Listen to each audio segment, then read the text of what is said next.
welcome everybody to the Berkeley MEng Graduate Writing Workshop today, Monday, October 27th. Gosh, we're hurtling towards the end of the year. So as mentioned a little earlier, folks want to share where they're joining us from. I'm in Oakland, there's another person in Oakland. So they would just give us a good kind of, understanding of where everybody's joining. But while folks are doing that, let me go ahead and move forward. So I should start with introductions. Hi there, I'm Janine Bernard. I am the Associate Director of the Student Affairs team here at FUNG, at the FUNG Institute, and our team is responsible for the day-to-day of the student, advising cycle, admission cycle. We're your guides, essentially, in the program. We're your administrative guides.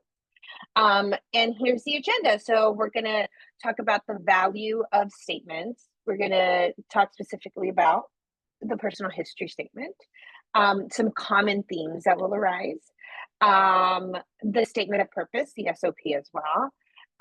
We're going to close with overarching points, and then we're going to leave time for question and answers. And like I said, we have some ambassadors on the call today, and we'll do our best to field questions from the Q&A and from the chat. But if we don't get to you all, email us and we'll share our email, or just unmute yourself when the question and answer time comes. Okay. So what is the value of a personal history statement and statement of purpose? Let me see. So the value of your providing both of these essays allows you, the applicant, full writing control to introduce yourself and explain why you're seeking this Master of Engineering degree. The review committee uses a holistic review approach, meaning that we take into consideration your experiences, your attributes, academic metrics, as well as the value that you would contribute to learning, practice, and teaching. And so with this full writing control, you'll be able to share helpful information to help us learn the many roads that you've taken to get to this point. The personal history statement allows us to see beyond your academic qualities as an individual and potential graduate student. And then through this statement, we can learn how your life experiences contribute to the social, intellectual, and cultural diversity within the Berkeley MEng. So this value of your statement of purpose allows us to better and so that's for kind of your personal history statement. So the way I see it, it kind of gives context to who you are. Whereas the value of your statement of purpose allows us to better understand your interests, specializations, and career goals that relate to engineering and fit for the program. So it's kind of like the personal history statement, PHS, is your context, and then statement of purpose is, this is what I want to do, this is the area I'm planning to concentrate on, and for X, Y, and Z reasons. And then let me see, let me go back. Yes, so the personal history statement should be a suggested 1,000 words or less, be concise and clear and relevant. So by concise, it doesn't mean just be short, but really choose words that are going to convey more with less words. Do you know what I'm saying? Like, instead of using this fluffy kind of, you're not meeting 1,000 word count, right? You're not just padding your essay. We really want you to be deliberate in choosing every single word so that you pack as much punch in a concise statement, as opposed to just using 1,000 words to get to 1,000. Don't assume that reviewers will make any connections for you in the statement. So you need to be, I took a year extra to finish this because I encountered X, Y, and Z barriers, and really share what happened.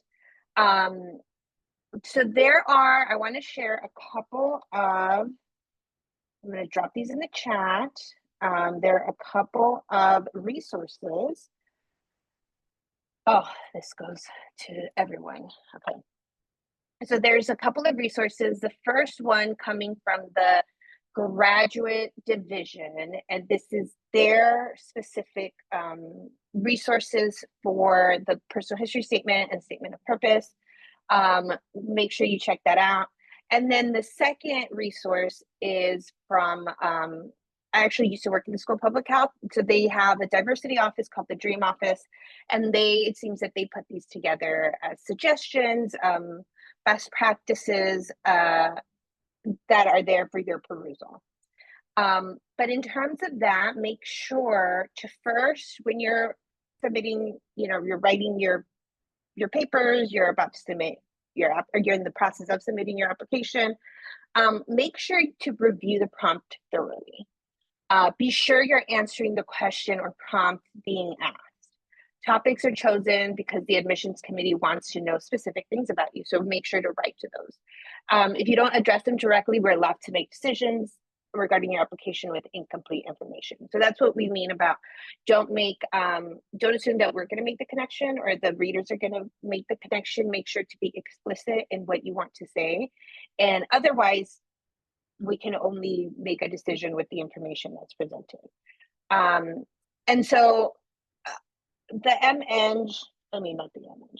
So the statement of purpose asks why MEng and why Berkeley. While the personal history statement asks what else? Like I said, the context. What else do you want the committee to know about you and your story that you did not share already in your statement of purpose? It's important to realize that this is personal history statement, and you don't even need to talk about engineering. You can, if you can say I was moved by, I don't know, this bridge or something that you grew up with, and that's why I wanted, study civil engineering, or just kind of what you've experienced, what has, like we said, led you to this moment at this time.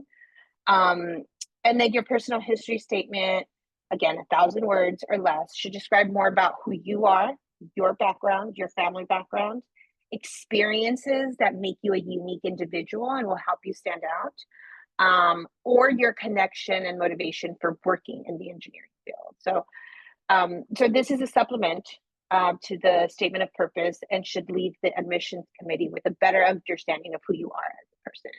But you do make sure you don't repeat stories already in your statement of purpose. And so we've asked admissions committees what 3 to 5 components they look for in a personal history statement. And they say, writing about what you faced or overcome in terms of adversities or obstacles or barriers, any life lessons that you've learned and how you'll use them in your engineering career. They're looking for maturity and focus. And that's where you kind of tie in, your context to what you want your future career goals to be. We look for motivation. And then again, this is a place to explain any gaps or inconsistency in grades, test scores, background. So like I mentioned earlier, it might be that, I don't know, that you faced a significant challenge one semester and you had to take on a second job, or you had to take a leave of absence because you were sick or were caring for somebody that was sick, or you moved or got married, had a child, etc. So this is kind of where, your grades are your grades.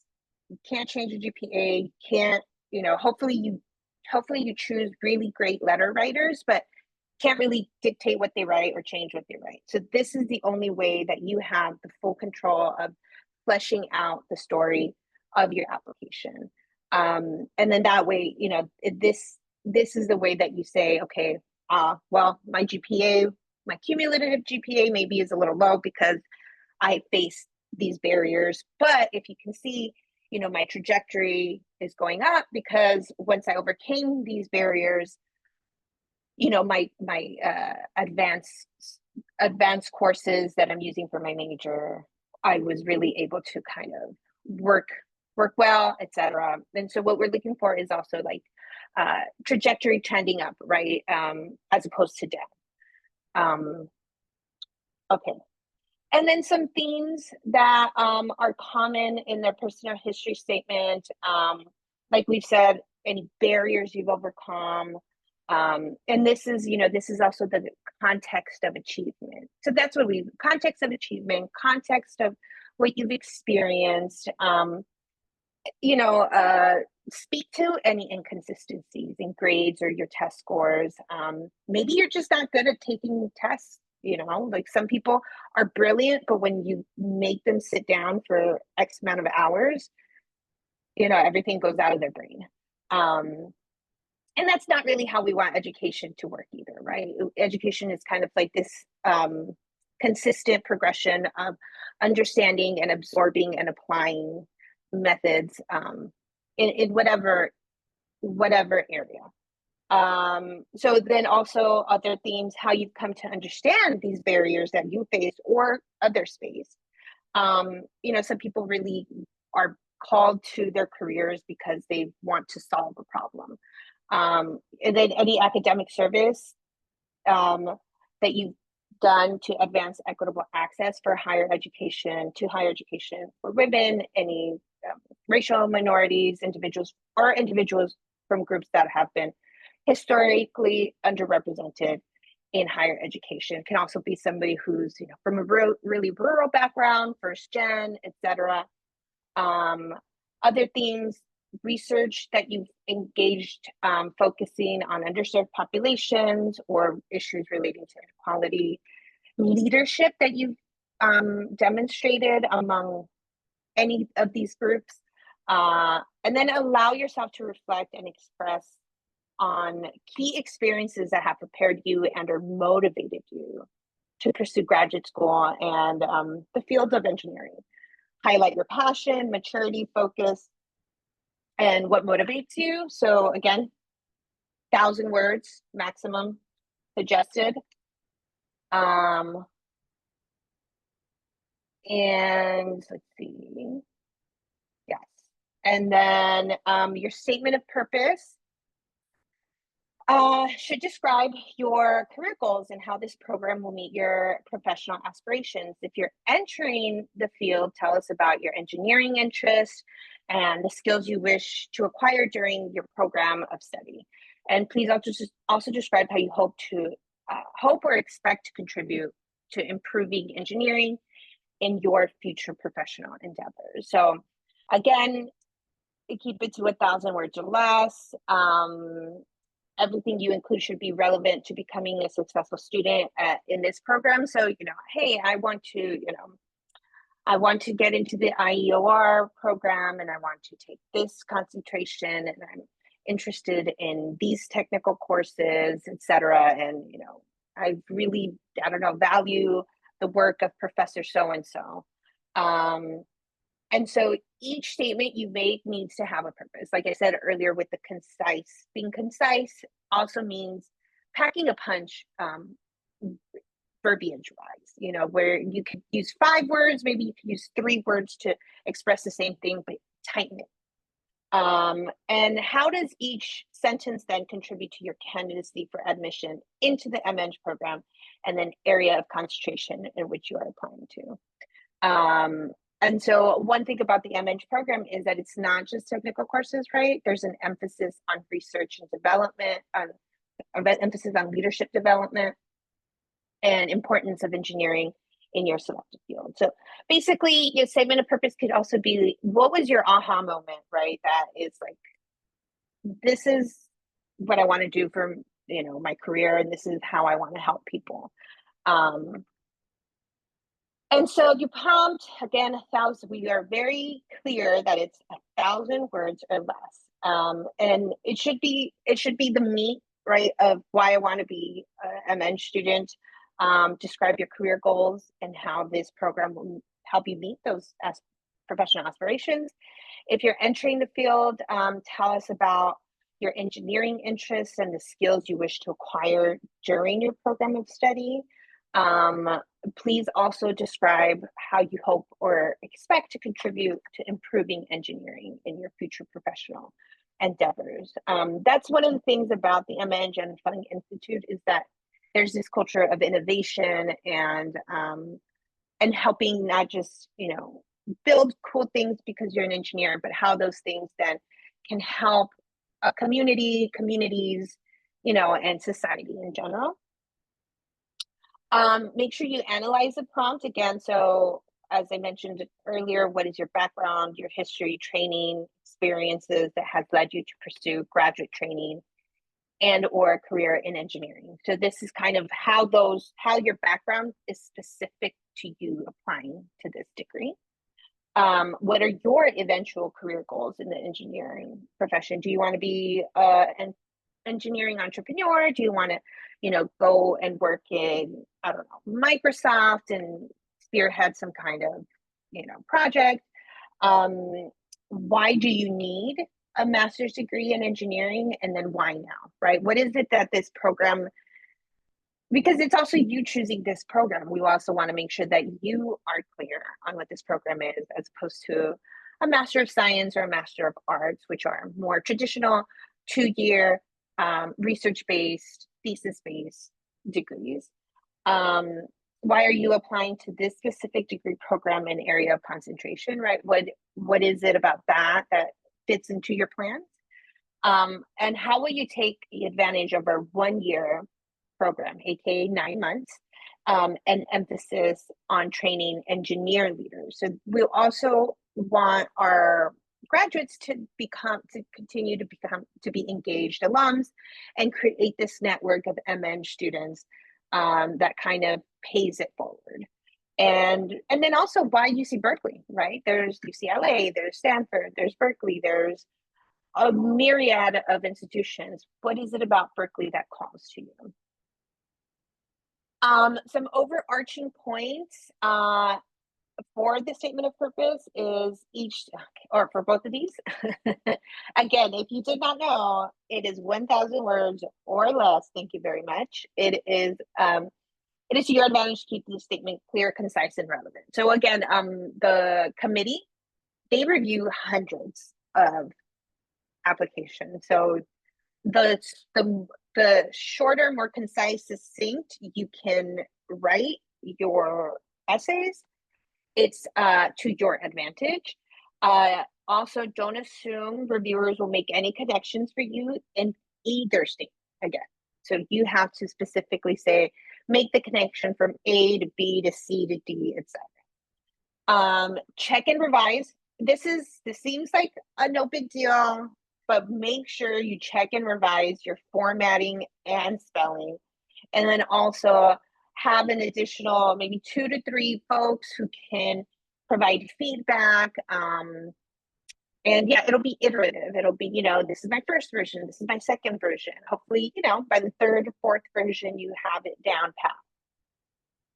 And then any experiences and or circumstances that have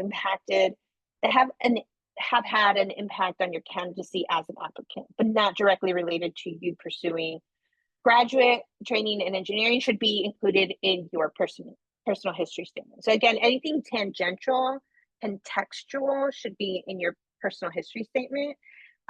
Your statement of purpose should be the succinct, here's what I want to do, you know, step 1, step 2, step 3. And things change, obviously, but this is who you are at this moment in time. This is what you're planning.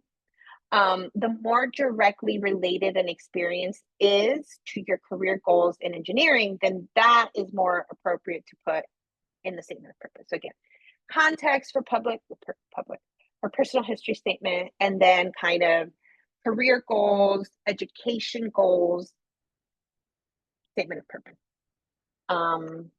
Yeah, and so that is my spiel. And so now I am open for taking questions. There's myself on the call. There's my colleague Maritzi. And like I said, we also have current student ambassadors on the call as well. So yeah, so feel free to unmute yourself. And let me stop sharing. I will say, so this meeting is being recorded, and so we will, after this meeting is over and it's all kind of the recording is all processed, then we're going to send it off for captioning and then post it on our YouTube channel. So you will have access to this. Yeah, any questions? The floor is open. I'm going to re-share the two. Oh no, I can't. Anyway, go ahead and then I'll find those two links to reshare. I can't copy and paste from the chat. So yeah, take it away.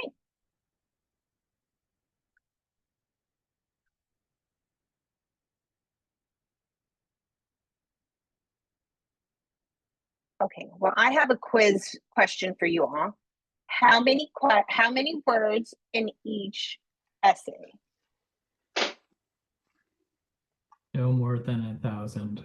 Yeah, correct. Yes. Okay, somebody asked if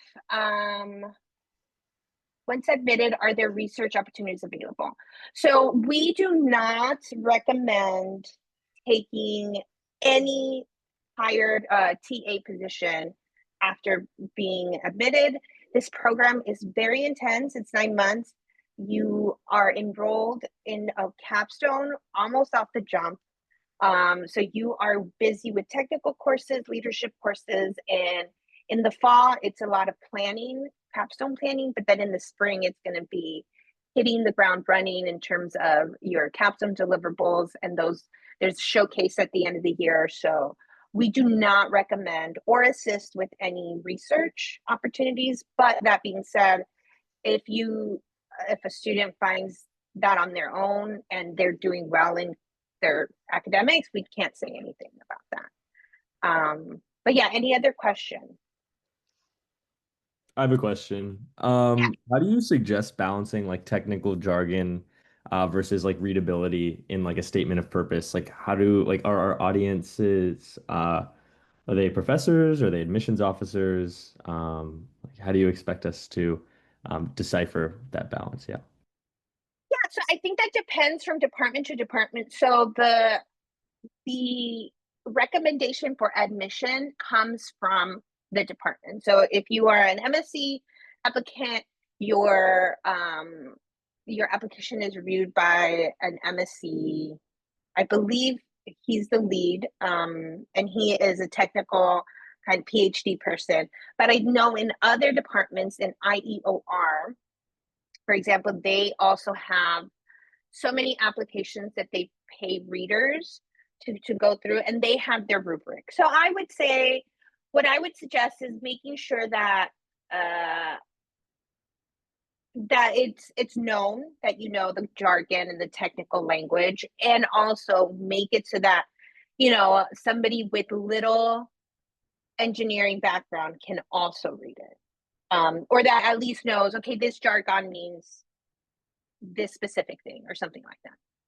Got it. Thank you very much. Yeah. Hi, I had a question. Do you hear me well? Mm-hmm. Thank you very much for this call. It is really helping for the application.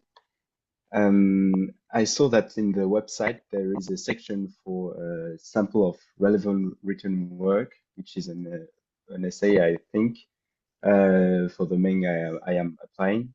And what kind of document are you expecting here? Is it more a technical report, a project summary? I think that is either for if you have something that's been published or is en route for publishing, or something that that you wrote, like a technical class or something like that. But I think it's optional, right? That was also my question. Yeah, so that's optional. So the requirements are going to be your essays, your transcripts, your letters of recommendation. Make sure to fill out the financial part of your application as well. But if you don't have any publications or anything like that, you don't have to. Or if you have, I don't know, an essay, a project that you're really proud of, and it's not too long, then you can also share Thank you very much. Okay, and then there was somebody in the Q&A asked, can some ambassadors, one or two of the ambassadors, share what they wrote about in their essays? So I know we have some on here. So if ambassadors are comfortable with sharing maybe one or two things that they wrote about in their essays, that would be super helpful. Yeah, for sure. I can share. So, I grew up in a small rural community where there wasn't a lot of opportunities given. So I talked about that and then how I moved to a bigger city to do my undergraduate degree and how I didn't have some of the same connections as people that grew up there. So that was something that I talked about because although it wasn't necessarily a technical aspect, it was something that made me feel like I was slightly at a disadvantage from my peers and then how I adapted to that. Thank you, Charisma. Anybody else want to share just a little snippet? Yeah, for my personal statement, I also kind of talked about something similar. I don't really have a traditional background, so it wasn't an engineering background. And I talked about how my program, like my major was geophysics, and how there were also very limited opportunities for me, and I kind of had to find my own like path and find my own opportunities. So that's something you can always talk about and kind of show how you persevered and like how you created space for yourself. So. Yeah, great. Thank you, Ashika. And then Ekat, I think you had a question. Feel free to unmute yourself. Yeah, that was kind of my question. I was just kind of wanted like know what's kind of like the not like the it's of course thank you guys for sharing those obstacles that you guys like, overcoming. But I got kind of want to know more about like the aha moments, like why like engineering.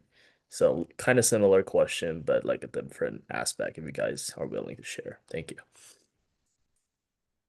Thank you, Ekat. Yeah, so for me, I'm doing biomedical engineering. And I took a lot of different jobs throughout my undergraduate degree to see what I really liked. So I did a bit of environmental first, and then I did a lot of lab work, and then I ended up doing some more hands-on work with like assistive technology. And so I talked about the process of getting to the point of where I realized what I really liked about engineering and what specific field. And then that kind of led into why I'm applying to the specific department and this program specifically. Yeah, for me, it was like through my research experiences, I was doing a lot of, data analysis, but what I really liked about it was like the practical applications of it. Um, that's what I really talked about. And then I did a lot of research on the program website itself and like the types of projects that people have done through this program and just in my specific department as well. And I just kind of talked about how that's the type of work I want to do in the future. And yeah, so I recommend like really like researching the projects that your department's working on that you would want to be a part of. Thank you. Two great responses. We have a couple more in the Q&A. So Francis asked, even after writing my essays myself, some parts are being flagged as AI. Is there a tolerance range for that?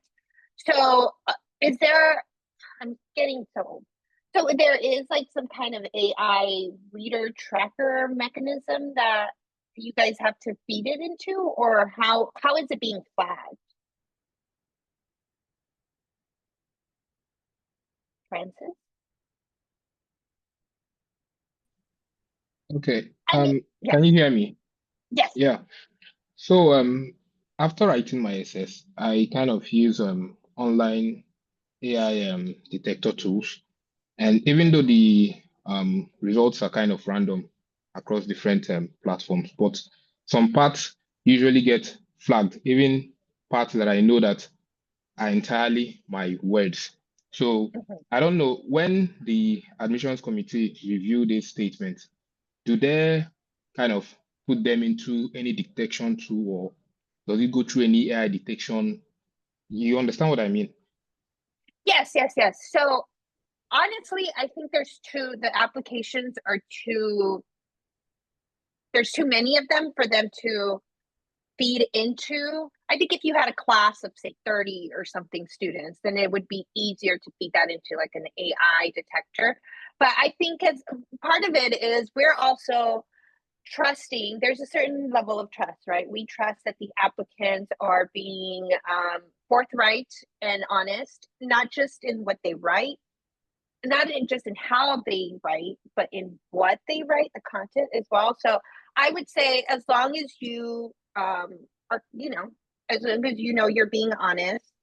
I have asked for, I think it should be fun, and I have asked for clarity on that. And I think all I've gotten is that AI shouldn't help you write your content, but it can kind of help you brainstorm or kind of format things. So that I think that as long as you are being truthful and honest, it's fine.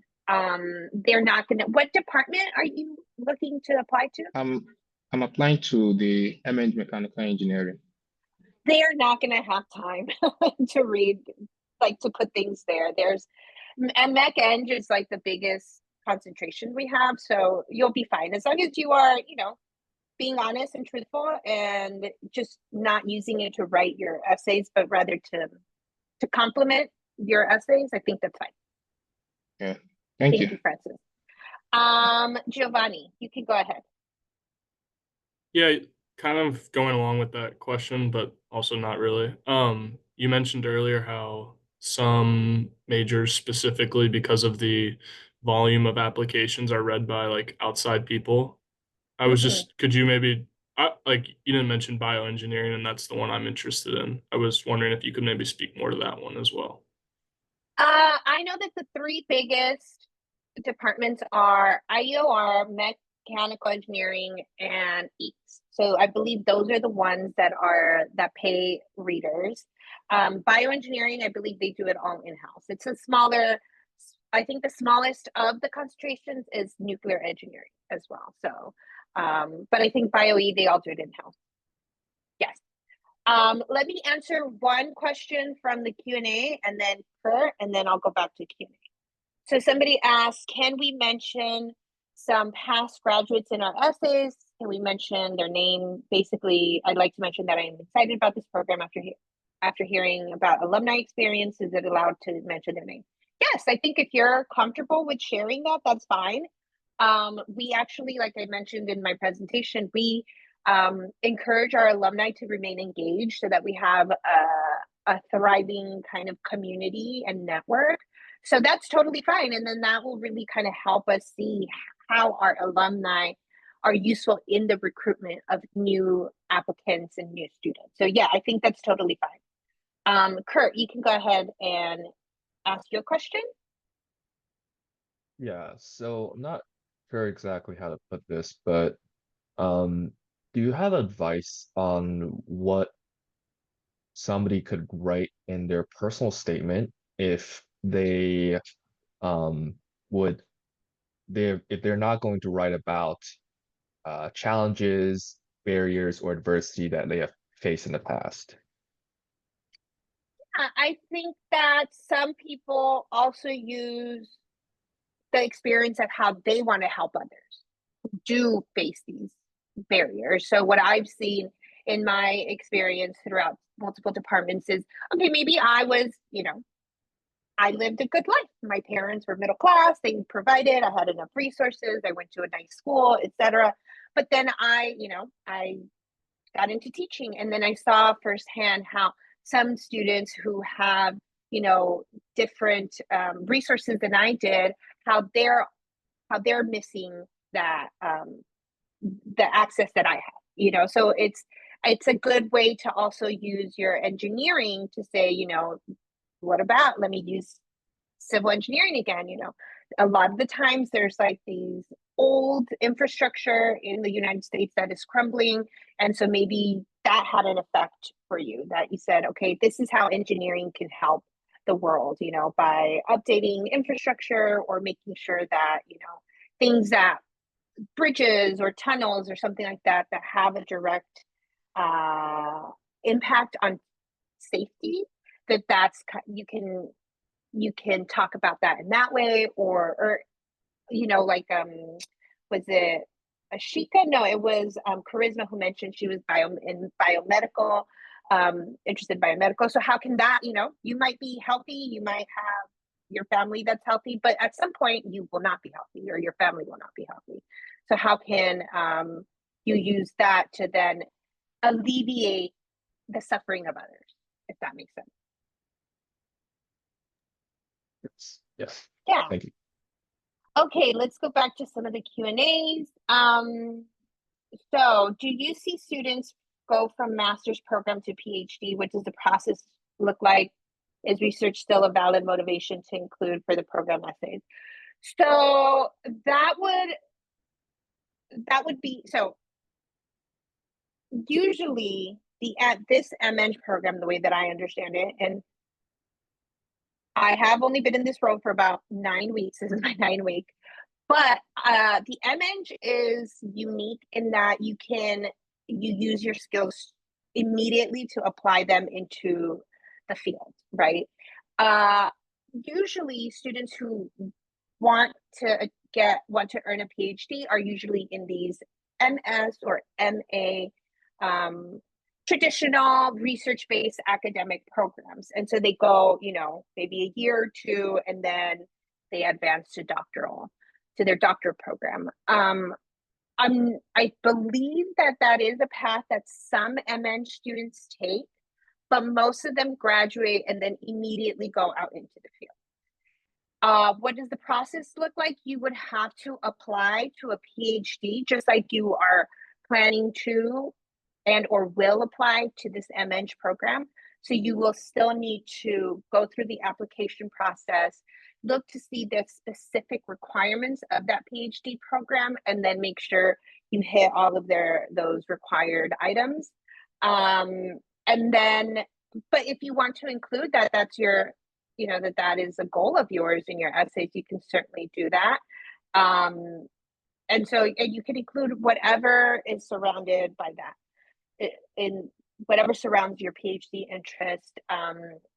But in terms of, that would be when you finish the master's, you could then apply to a PhD, but that would be a separate, completely different application. And then what is the size of the MEng EECS program? Is it increasing? Okay, I think Baritzi is typing an answer, but off the top of my head, I think there's 74, 75 people in the program. We always want to expand. So I'm sorry if I'm stepping on your answer, Maritzi. No, that's fine. Okay, and then Emmanuel, and then feel free to, flesh out my very simple answer.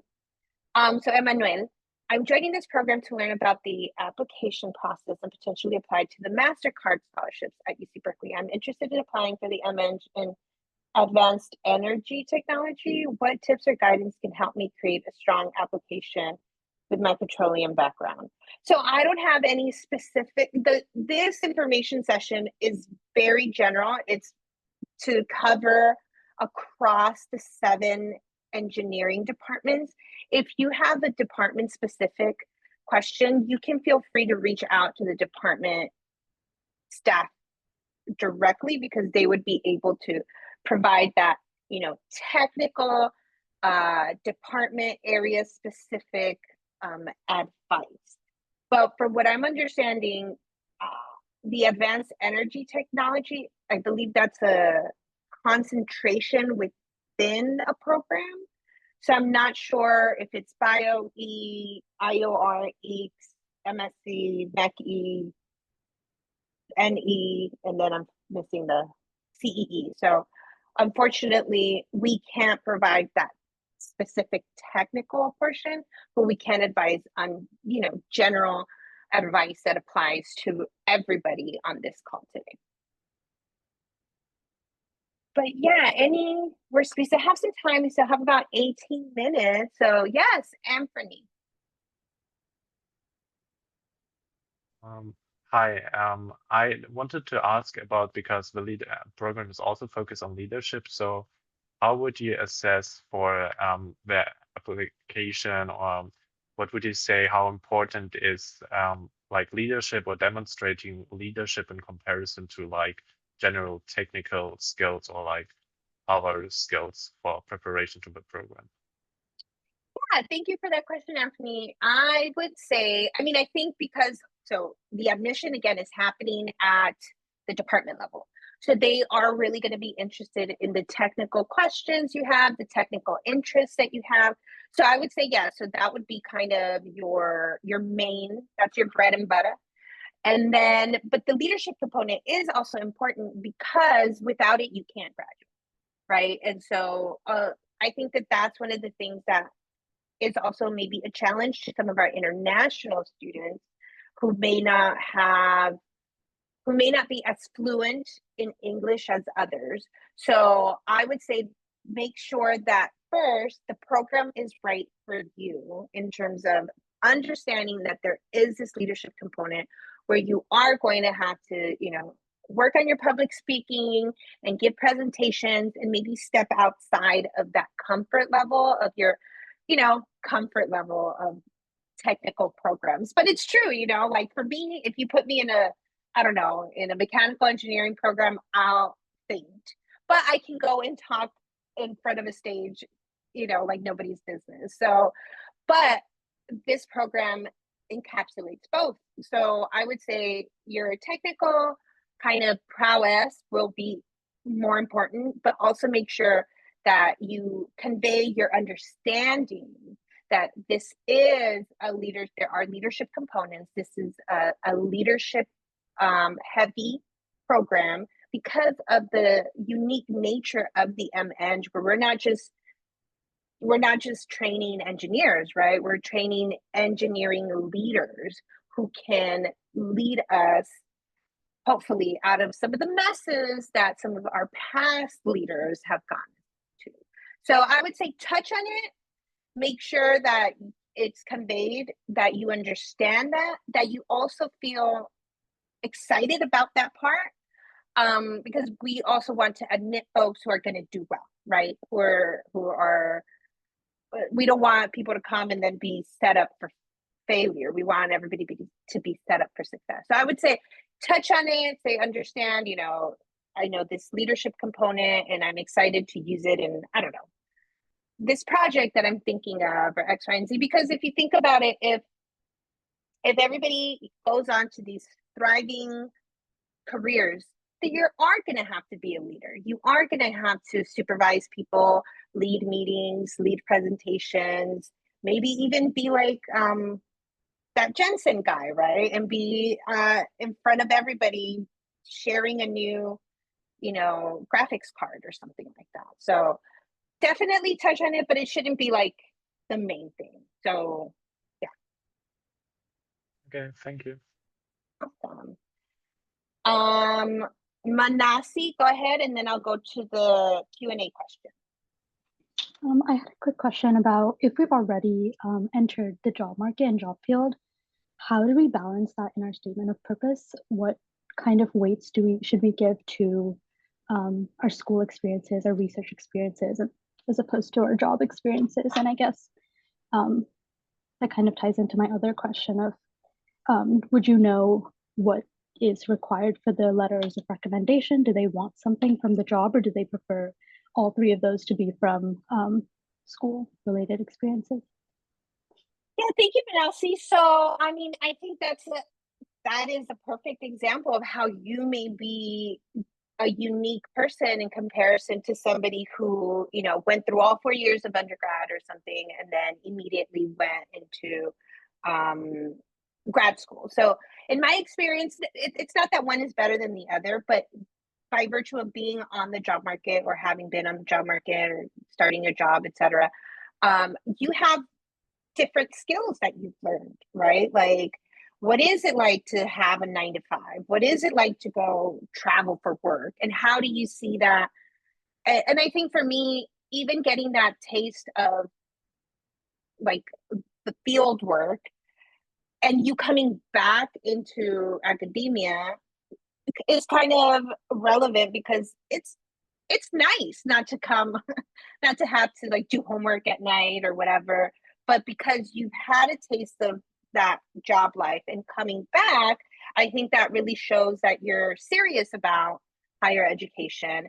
So I think that's a great way to kind of, in my other lives as an advisor, when I advise in public health, there was people who would come, they would get their master's in public health, but then they reach a ceiling, and that's why they want to come back. So it's like you had a taste of this career life for a second or a year or two or whatever, but now you're feeling like you need more training in X, Y, and Z field. And then what was the second part of your question? It was the letters of recommendation. Okay. Are they Oh, valued yes. more if they come from school, or should there be like a balance of both? So on this past Friday, we just had, so this is the third of our October sessions. On Friday, we shared a little bit about the application and letters of recommendation. So what I have found true in all 4 departments now that I've worked on at Berkeley is that you choose the letter writers that are going to write you a great letter. That means you've worked with them, they know you shared projects with them, and that can come from academia, right? If you have a professor or a TA who really you worked with and who can really attest to you being a student, you being, a leader or a researcher, that's great. And we also want to know who you are as a student leader or in the field or something like that. So if you can have maybe one academic letter, one letter from your supervisor or something like that, I think that does a great job at giving us the context of you. Because, like, again, the application, these essays are your opportunity to let us know who you are. And then also choosing your letter writers deliberately to kind of speak to different parts of your background, I think is the best practice. Okay, let's go. You're welcome. Let's go back to the Q&A section. So I'm applying to mechanical engineering. Would I be at a disadvantage if I only submit 2 letters of recommendation? So does mechanical engineering require 3 letters? Sorry, I don't know all the specifics of each one. But if it requires 3, then you should do 3. If it only requires 2, then Majito, yes. Yeah, it's only required 2. Okay. So I would say you can do a 3rd one, but they might not read it. So just do 2. You'll be fine. So that I answered live. And then, so I just said maybe 5 minutes ago that we are going to, once this meeting is done, take some time to get processed. We're going to send it off to get captioned, and then we will add it to our YouTube channel. Giovanni, go ahead. Okay, this is going to be a little unrelated. I attended the 3 October sessions. I was wondering, I think you mentioned, or Mars might have mentioned like in 2 presentations ago about reaching out to student ambassadors to be able to, talk to them and learn from them as well, like separate from this call. Where would I find the, contact information for student ambassadors if I was interested in that? So that would be on our website, but so just one thing. So let me show you where. We were a little late in hiring our ambassadors, so some people are still kind of going through the process of getting onboarded. But you go into Fung Institute, and then you go Fung Institute, then you go to our programs, Master of Engineering, and then you click down here. I believe you go to learn more and then connect with an ambassador right here. So we will have this fleshed out soon. So there's two things happening. So I have a bio and a headshot and link for most of our ambassadors, but I'm still waiting on some.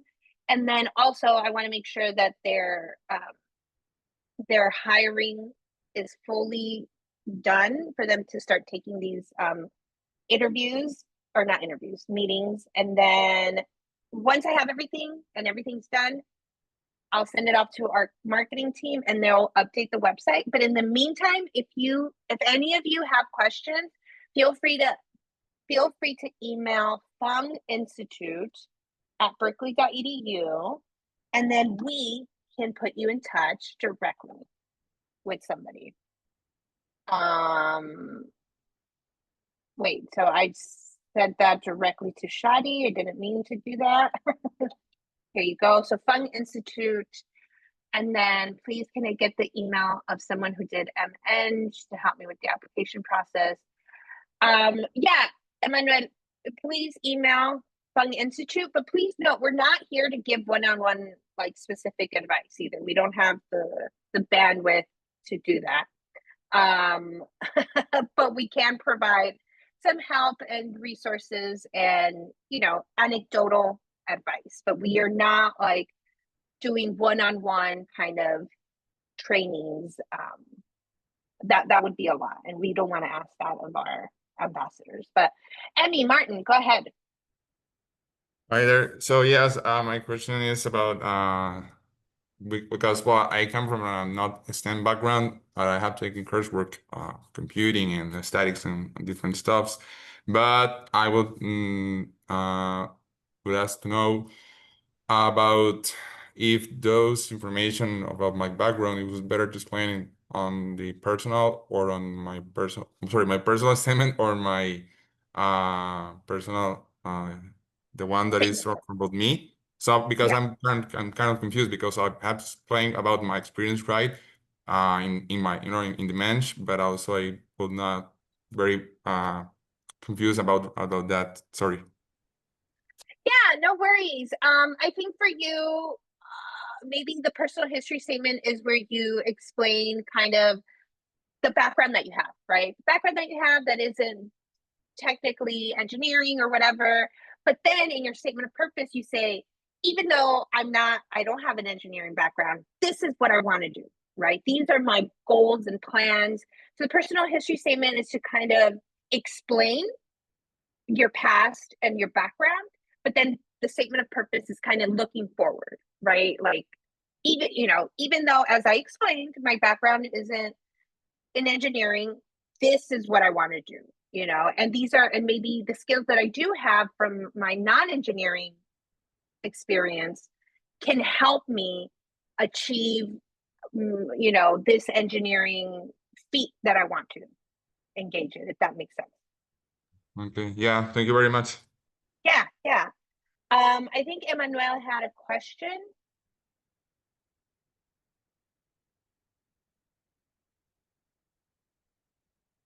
But okay, so we only have 4 minutes left, so I will take one more question, if there is one, or if there is a question to our ambassadors. And again, if you think of a question like, oh shoot, 5 minutes later, I should have said this. Go ahead, email Fung Institute, and we could get you connected with somebody.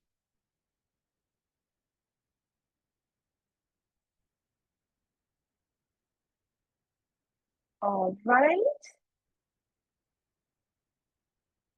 If there are no other questions, thank you so much, everybody, for joining us. Thank you, ambassadors. Thank you, Maritzi. I don't know if Nabiha was on here, but thank you, Nabiha, if you were on here.